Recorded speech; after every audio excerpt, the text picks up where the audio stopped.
ഉത്തർപ്രദേശിലെ വാരണാസിയിൽ പാക് ചാരൻ പിടിയിൽ. മഖ്സൂദ് ആലം തുഫൈലിനെ UP-ATS arrest ചെയ്തു. ആഭ്യന്തര സുരക്ഷയെക്കുറിച്ചുള്ള സുപ്രധാന വിവരങ്ങൾ തുഫൈൽ പാകിസ്ഥാനുമായി പങ്കുവച്ചതായി കണ്ടെത്തി. ഗൗതം അനന്തനാരായണൻ ചേരുന്ന വിവരങ്ങളുമായി. ഗൗതം, എന്തൊക്കെയാണ് കണ്ടെത്തിയത്? ഗൗതം, കേൾക്കാൻ കഴിയുന്നുണ്ട് എങ്കിൽ വാരണാസിയിൽ നിന്ന് പിടിയിലായ പാക് ചാരൻ മഖ്സൂദ് ആലം തുഫൈൽ എന്തൊക്കെ കാര്യങ്ങൾ വെളിപ്പെട്ടു UP-ATS-ന്?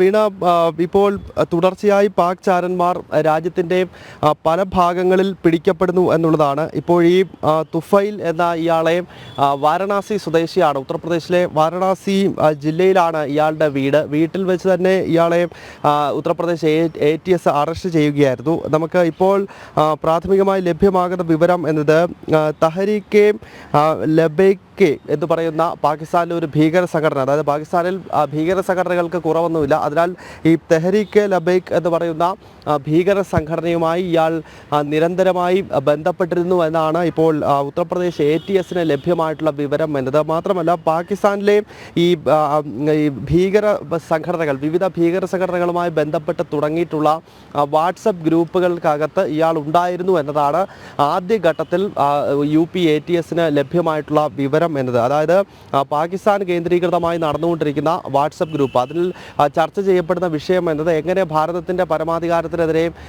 ഇന്ത്യയിൽ പ്രശ്നങ്ങൾ സൃഷ്ടിക്കാം എന്നത് സംബന്ധിച്ചാണ്. അതിൽ തന്നെ പറയുന്ന ചില കാര്യങ്ങൾ ബാബരി മസ്ജിദിൻ്റെ തകർച്ചയ്ക്ക് പകരം വീട്ടുക എന്നതാണ് ഇയാളുടെ പ്രധാനപ്പെട്ട ഒരു ലക്ഷ്യമായി ഇപ്പോൾ ഈ അറസ്റ്റിന് ശേഷം ATS വ്യക്തമാക്കുന്നത്.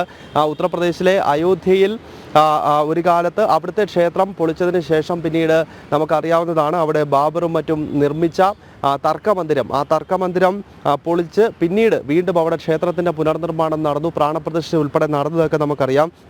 അത്തരം വിഷയങ്ങളിൽ തിരിച്ചടി നൽകും എന്നത് വലിയൊരു പ്രതിജ്ഞയായി എടുത്തുകൊണ്ട് അതിനുവേണ്ടിയുള്ള ചാരപ്രവർത്തനങ്ങൾ ഇയാൾ നടത്തി എന്നാണ് ഇപ്പോൾ UP-ATS വ്യക്തമാക്കുന്നത്. ഒപ്പം നേരത്തെ സൂചിപ്പിച്ചതുപോലെ വിവിധ വാട്സപ്പ് ഗ്രൂപ്പുകൾക്കകത്തുൾപ്പെടെ പാകിസ്ഥാനിൽ പ്രവർത്തിച്ചുകൊണ്ടിരിക്കുന്ന വാട്സപ്പ് ഗ്രൂപ്പുകളിൽ ഇയാൾ ഭാഗമായിരുന്നു.